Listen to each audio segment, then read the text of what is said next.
Hey guys, this is Warhawk Beyond 2040 in the house, bringing to you a brand new review series where I'm going to be talking about Spider-Man, the animated series from 1994.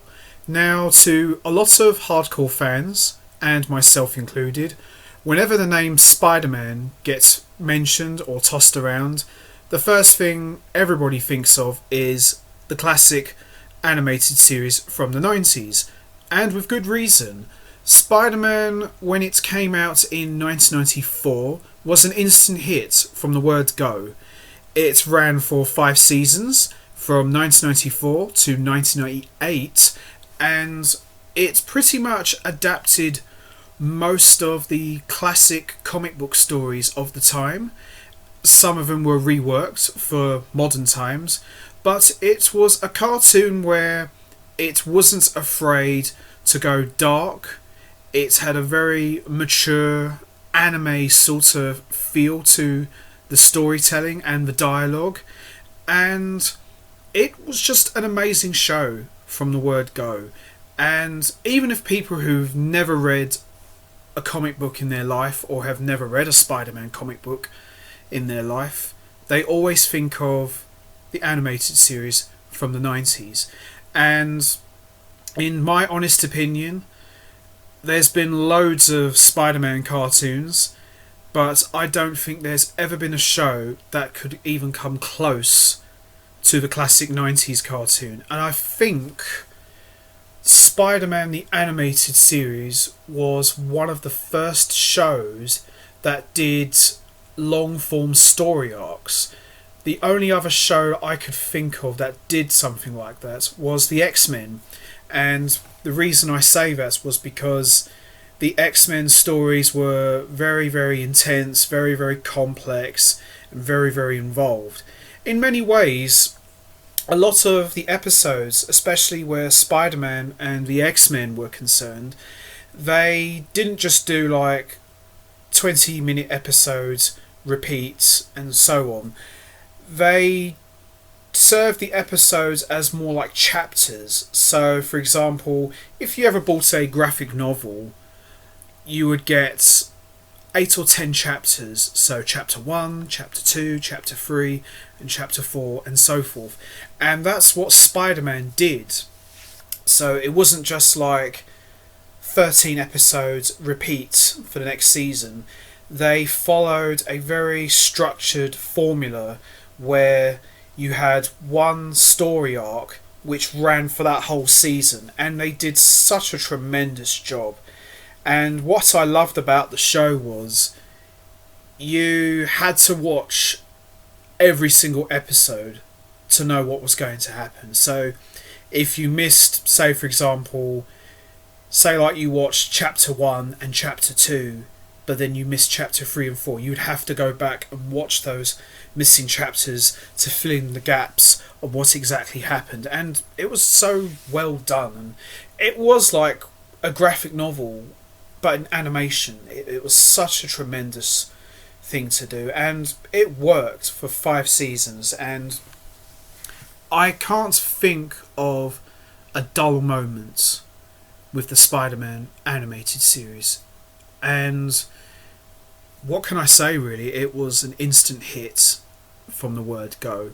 So for this first episode of the Spider-Man review series, I'm going to talk about how I got into the show, how I first became aware of it, and over the course of the series I'm going to be talking about all 5 seasons, my favourite episodes and my favourite story arcs and that sort of thing. So with that all said, sit back, relax, and let's take a trip down nostalgia lane as we talk about Spider-Man, the animated series from 1994.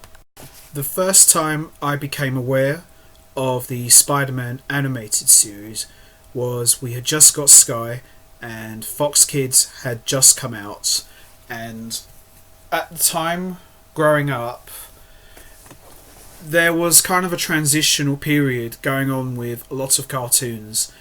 Cartoon Network was going through a transitional period where they were taking more risks with their cartoons. They were going more serious with their shows.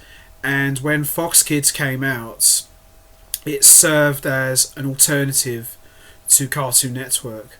So you had a channel that was pretty much dedicated to action, adventure, animated shows. And I had already seen Spider-Man cartoons before. I had seen a couple of episodes from the 1967 run, and I had seen a couple of episodes from 1981 called Spider-Man and His Amazing Friends. But when Fox Kids came out and I saw Spider-Man, I think it had just come out, it just completely blew my mind.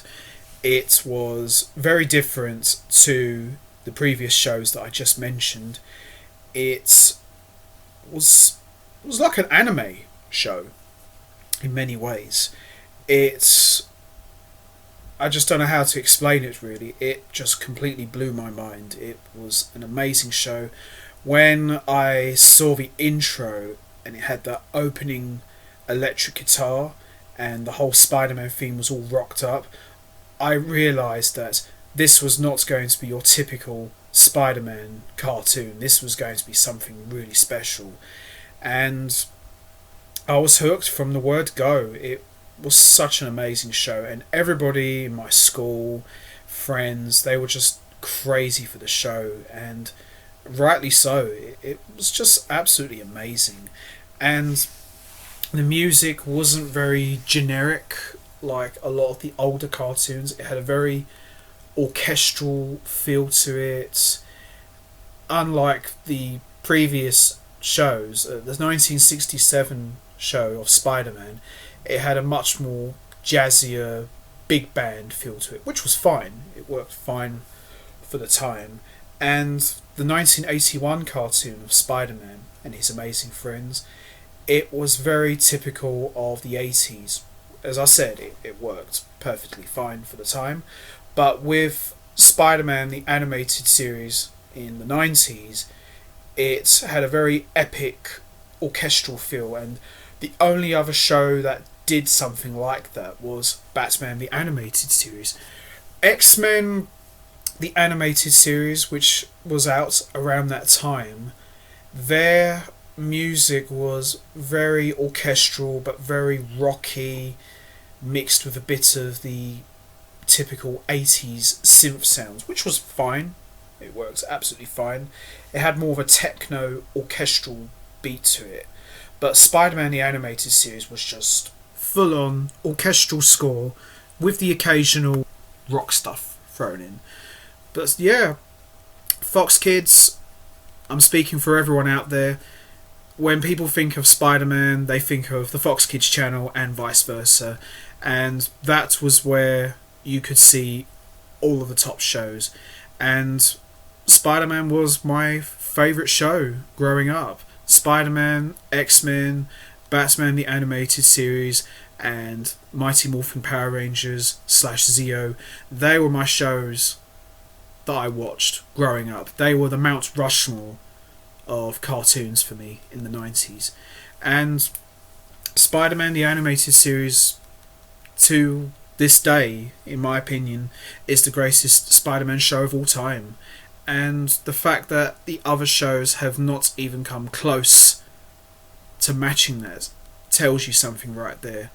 The only thing that I wished Spider-Man had done during the 90s run, I wish they'd got an animated movie. And I find that really strange why a show as popular as Spider-Man was during the 90s never got an animated movie. Even the X-Men as well, they never got one. Batman had one, which was Mask of the Phantasm, but Spider-Man never had one. I'm quite surprised. I know there were videos that came out at the time. They tried to say it was like a movie, but they weren't really. They were just like 3 or 4 episodes just stuck together, and you watched it all in one hit, which was okay, but they never done a full-length animated movie. So that was pretty much how I got into the show, and I never missed an episode. I mean, I was too young to really understand watching an episode like season 1, episode 5, or season 2, episode 6, or so forth.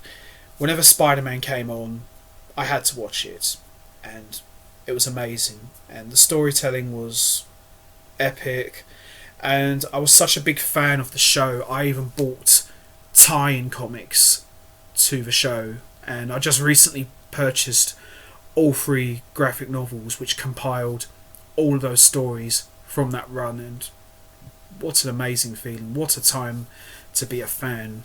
And Spider-Man, the animated series, along with those other shows that I mentioned, served as my gateway into collecting comic books, which I still do to this day. So in many ways I credit those shows, especially Batman, Spider-Man and X-Men, for getting me into the comic books. So thank you, Fox Kids, for getting me into this incredible stuff. So that was how I got into the show, really. I first became aware of Spider-Man when Fox Kids came out, and I think that was pretty much for everyone for how they got into Spider-Man. Another channel that used to show Spider-Man was BBC One, every Saturday morning on Live and Kicking. I'm pretty sure there's a lot of people out there who probably remember that Saturday morning format. That was what they used to show that as well. They used to have a thing called Marvel Action Hour, where they would show Spider-Man, they would show the Fantastic Four, or they would show Iron Man and the Hulk. So it was a good time to be a fan, and Saturday mornings was always worth getting up for. And even coming home from school on weekdays, I'd come home from school, have something to eat and drink, put Fox Kids on and watch Spider-Man and the X-Men, and it was a great time. It really was, and I loved every minute of it. Good times. And one other thing that's made the 90s cartoon so special to me was it helped open the door for so many iconic characters from the Marvel Universe to appear in animation. And I can't think of any other show where virtually every single hero, minus the Incredible Hulk, because he never actually appeared in the Spider-Man cartoon, where you had virtually a who's who of Marvel characters. I mean, some characters only ever appeared in the Spider-Man cartoon and has never appeared in anything else ever since, apart from the recent video games, but that came years and years later down the road. But it was such an amazing experience. And Spider-Man is such an iconic figure and a very optimistic type of hero, where he could lend himself to have other heroes make a guest appearance on his show. I can't think of another show that did something like that. I know Superman did, just a few years later, where he would have occasional heroes from the DC Universe make a guest appearance on his show. But apart from him, I can't think of any other hero that followed that sort of format/formula, and it worked. Some of the best episodes of the Spider-Man animated series was the crossovers, and it was absolutely incredible. Even if you've never read a comic book and you didn't know who these guys were, you knew who they were when you saw them appear in Spider-Man, and it was incredible. Everybody was a winner. I don't care what anyone says. Everybody came out of it well, and it made for some great storytelling, in my honest opinion. It really did, and as I said, what a time to grow up, to be a fan and watch this show. And the beauty of having so many iconic heroes appear in a cartoon is you never know who is going to appear next. I mean, take for example, you had a guy like Daredevil, who'd never been in animation before, as far as I'm aware of, and the image of seeing him and Spider-Man working together to try and take down the Kingpin was just absolutely epic. And that was for a two-parter, and that was something you only ever saw in the comic books, and to see that in animation was just absolutely incredible. It was one of the standout crossovers of the show.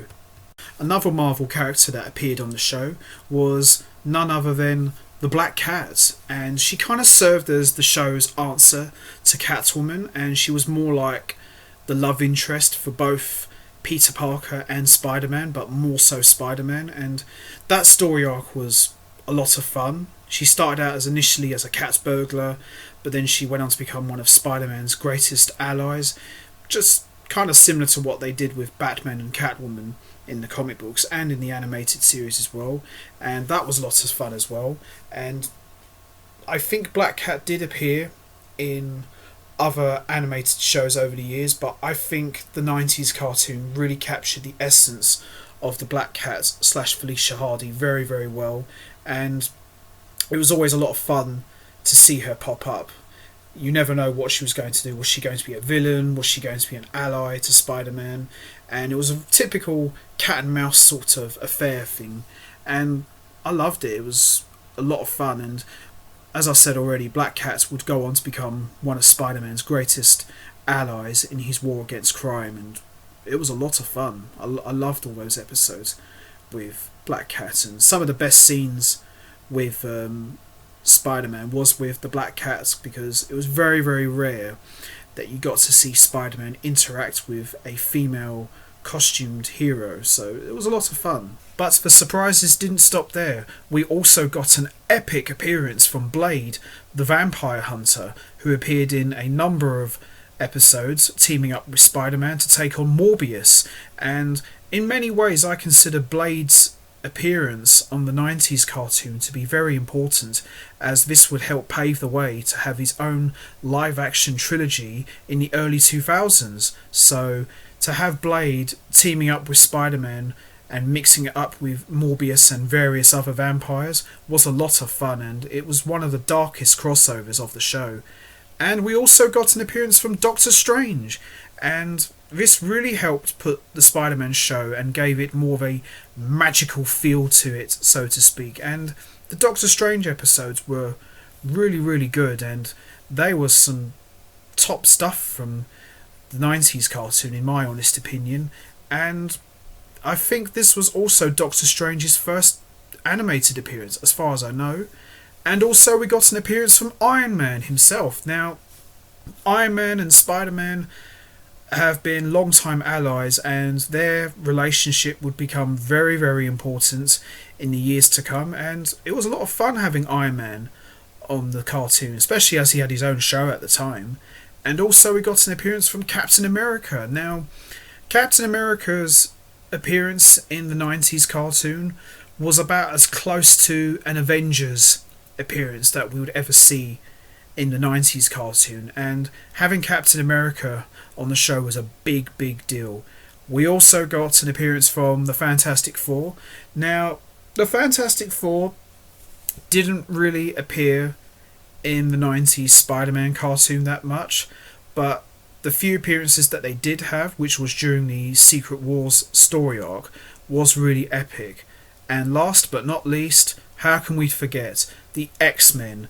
Now, bear in mind, you had both the X-Men and Spider-Man being shown side by side, and to see these two shows cross over into each other was just a real dream come true, especially for people like myself who is fans of both shows, and to see these guys interact with each other was just amazing.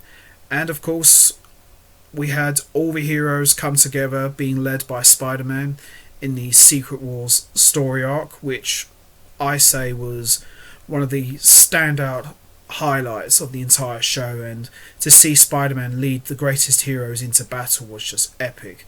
And also, I love the way that the show incorporated so many of the iconic Spider-Man villains into the show.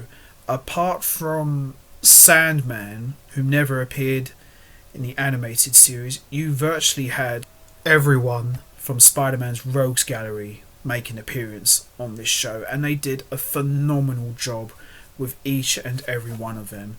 And some of the best episodes was from villains like Venom, Vulture, Kraven the Hunter. I mean, there were so many iconic villains. It truly was a who's who of Spider-Man's Rogues Gallery, and it was done so well that I can't think of any other Spider-Man show that has done a better job with the villains, better than the 90s animated series, and they done such a good job with every single one of them.